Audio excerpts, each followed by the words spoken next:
Good evening guys, मैं हूं पूजा हिरोलिया और आप सभी का आपके अपने YouTube चैनल हिरोलिया नर्सिंग क्लासेस में स्वागत है। आज हम बात करने वाले हैं उन सभी नॉर्मल वैल्यूज़ की जो कि एग्ज़ाम के पर्पस से काफ़ी महत्वपूर्ण होने वाली है। कार्डियक मार्कर, जी हाँ, हम कार्डियक मार्कर की जितनी भी नॉर्मल वैल्यूज़ होती है जो अपकमिंग एग्ज़ाम में आने वाली हैं और जो ऑलरेडी आ चुकी है, तो उन सभी क्वेश्चन के बारे में हम उसमें देखेंगे और नॉर्मल वैल्यू के बारे में बात करेंगे। तो वीडियो को एंड तक ज़रूर देखना क्योंकि आपके लिए काफ़ी मार्क्स गेनिंग वीडियो होने वाला है। ठीक है, तो हम चलते हैं आगे। मायोग्लोबिन की सबसे पहले हम बात करेंगे। ये बायो मार्कर है, कार्डियक बायो मार्कर है। ये क्या होता है? This is very sensitive cardiac marker. ये बहुत ही सेंसिटिव कार्डियक मार्कर होता है। ठीक है, और इसका नॉर्मल वैल्यू कितना होता है? नॉर्मल वैल्यू इसका होता है लेस देन 0 to 85। तो 85 से 0 से 85 इसका नॉर्मल वैल्यू रहता है। अगर 85 से ज़्यादा अगर बढ़ता है तो वो एमआई को इंडिकेट करता है और यही बायोमार्कर होता है जो फर्स्ट इंडिकेटर ऑफ एमआई, जो फर्स्ट इंडिकेटर होता है एमआई का। और एमआई जब भी होता है तो पहले यही इंक्रीज होता है ब्लड में। ठीक है, और इसमें कितनी देर में ये इंक्रीज होता है इसका भी आप देख लीजिए। ये within 2 hour after MI, within 2 hour of MI ये इंक्रीज होता है। तो एग्जाम में इसका क्वेश्चन भी बन सकता है कि which is the first biomarker which increased within 2 hour of MI. तो हमारा आंसर इसमें जाएगा कौन सा? मायोग्लोबिन। ठीक है, नेक्स्ट हम बढ़ते हैं आगे। क्रिएटिनिन काइनेज और क्रिएटिनिन फॉस्फेट काइनेज, तो ये भी कार्डियक बायोमार्कर हैं। अब इनका थोड़ा सा देख लेते हैं। ये किससे बना होता है? 2 सब यूनिट से बना होता है। 2 सब यूनिट कौन सी वाली? M and B. हाँ, वीडियो थोड़ा सा लंबा हो सकता है लेकिन मैं आपको इसकी पूरी डिटेल बताऊंगी। वो इसलिए कि आपको नेक्स्ट कोई वीडियो देखने की ज़रूरत ना पड़े और आपको सारी चीज़ें इसी वीडियो में मिल जाए।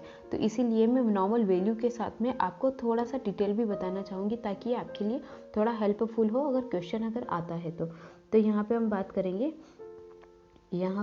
बात करेंगे। 2 सब यूनिट से M and B subunit से बना होता है। तो ये यूनिट जब कंबाइन होती है तो क्या बनता है? सी के एम एम, सी के बी बी और सी के एम बी। तो जो सी के एम एम जो होता है रिलेटेड टू मसल होता है, मतलब ये मसल में पाया जाता है। जब मसल की कोई इंजरी होती है तो कौन सा बढ़ेगा? सी के एम एम। एंड सी के बी बी, अगर सी के बी बी ब्रेन से रिलेटेड होता है, ब्रेन में पाया जाता है। अगर सी के बी बी अगर इंक्रीज होता है तो इसका इंडिकेटर होता है कि ब्रेन में कोई इन्फेक्शन है। और सी के एम बी बहुत ही इम्पोर्टेंट है, यही हमारा कार्डियक मार्कर है जो कि इंक्रीज होता है। ठीक है, तो जब भी मायोकार्डियल इन्फेक्शन होता है तो इसी जो बायोमार्कर है इसी को देखा जाता है। ठीक है, ये देखिए इसमें सी के एम बी की जो नॉर्मल वैल्यू होती है लेस देन 1% होना चाहिए। ठीक है, और अगर मोर देन 5% अगर इसका हो जाता है वैल्यू तो क्या इंडिकेट करता है? एमआई। क्या इंडिकेट करता है? एमआई। और ये कितनी देर में इंक्रीज होता है आफ्टर एमआई? 2 से 3 घंटे के बाद ये इंक्रीज होना स्टार्ट होता है, उसके अंदर इंक्रीज होना स्टार्ट होता है। नेक्स्ट हम बढ़ते हैं आगे।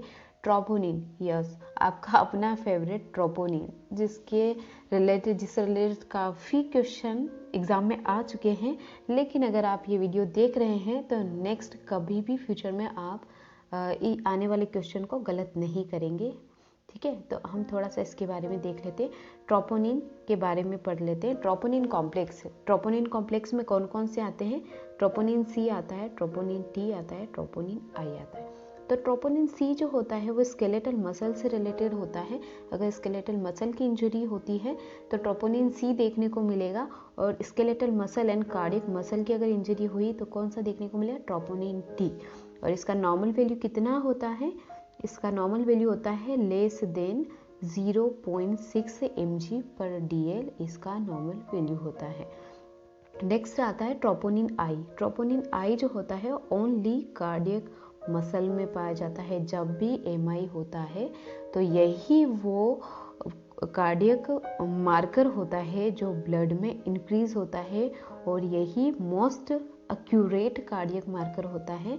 इसी से रिलेटेड क्वेश्चन आते हैं, तो इसको बहुत IMP समझिए आप, इसको कभी गलत मत करना। इसका नॉर्मल वैल्यू कितना होता है, लेस देन 0.1 to 0.2 mg/dl इसका नॉर्मल वैल्यू होता है। ठीक है, अब इसका नोट में आप देख लीजिए, troponin I is a most accurate and specific biomarker for MI।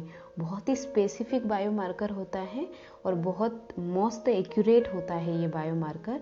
That's why it's called superior cardiac marker, इसीलिए इसको क्या बोलते हैं, सुपीरियर कार्डियक मार्कर। ये भी कब स्टार्ट होता है इंक्रीज होना ब्लड के अंदर, ये भी आफ्टर MI 2 से 3 घंटे में ये स्टार्ट होता है इंक्रीज होना। तो ये क्वेश्चन आप कभी गलत मत करना, ये बहुत ही ज़्यादा IMP है। कार्डियक मार्कर बायोमार्कर में से अगर कोई पूछा जाता है तो सबसे IMP ट्रोपोनिन होता है, और वो भी कौन सा, ट्रोपोनिन आई के बारे में पूछा जाता है। नेक्स्ट बढ़ते हैं हम आगे। लेक्टेड हाइड्रोजनेज, जिसे हम LDH भी कहते हैं, इसका थोड़ा हम डिटेल में पढ़ लेते हैं। Lactate hydrogenase is an enzyme found in nearly all living cell. जो ऑल लिविंग सेल होती है बॉडी की, उसमें पाया जाता है। ठीक है, इसका नॉर्मल वैल्यू कितना होता है, 140 to 280 यूनिट पर लीटर इसका नॉर्मल वैल्यू होता है। अब थोड़ा हम देख लेते हैं कि LDH भी कितने टाइप्स के होते हैं। LDH 1 होता है, 2 होता है, 3 होता है, 4 होता है, 5 होता है। तो यहाँ पे हम देख लेते हैं, LDH 1 जो होता है रिलेटेड टू किसके होता है, रिलेटेड टू हार्ट होता है। ठीक है, रिलेटेड टू हार्ट होता है LDH 1। LDH 2 जो होता है रेटिकुलो एंडोथेलियल सिस्टम जो होता है उससे रिलेटेड होता है, जो कि हम थोड़ा डिटेल में देखें। Reticulo endothelial system a network of cell and tissue found in the body specially in the blood and general connective tissue. जो ब्लड एंड कनेक्टिव टिश्यूज होते हैं उनमें मोस्टली देखने को मिलता है।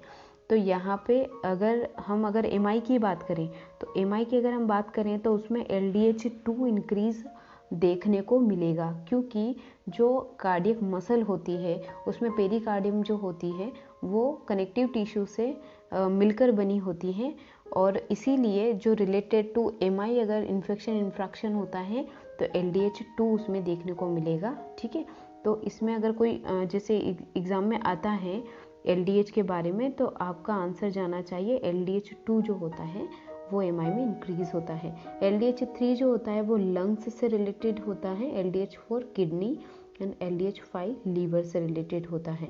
अब ये कब इंक्रीज होता है ब्लड में, 24 hours, within 24 hours after MI ये इंक्रीज होता है।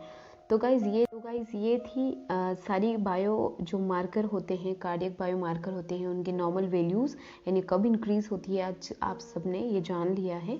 तो ऐसे ही कुछ नॉर्मल वैल्यूज़ एंड अच्छे वीडियोस, अपडेट्स एंड नर्सिंग से रिलेटेड नोट्स वगैरह अगर आपको ज़रूरत है, आप मुझे कमेंट करके बता सकते हैं। और ऐसे ही आप हमारे वीडियो देखते रहिए ताकि हम आपको अच्छे अच्छे इन्फॉर्मेशंस देते रहें और अच्छे अच्छे टॉपिक्स पर आपके लिए वीडियो लेकर आते रहें। अगर आप चैनल पर नए हैं तो प्लीज़ चैनल को सब्सक्राइब ज़रूर करना, एंड आप हमें इंस्टा पे भी फॉलो कर सकते हैं हिरोलिया नर्सिंग क्लासेस के नाम से, और फेसबुक पेज है हमारा हिरोलिया नर्सिंग क्लासेस से, तो आप वहाँ पे भी जुड़ सकते हैं, और इंस्टाग्राम पे भी और टेलीग्राम पे भी आप हमसे जुड़ सकते हैं। Thank you guys for watching video, thank you so much.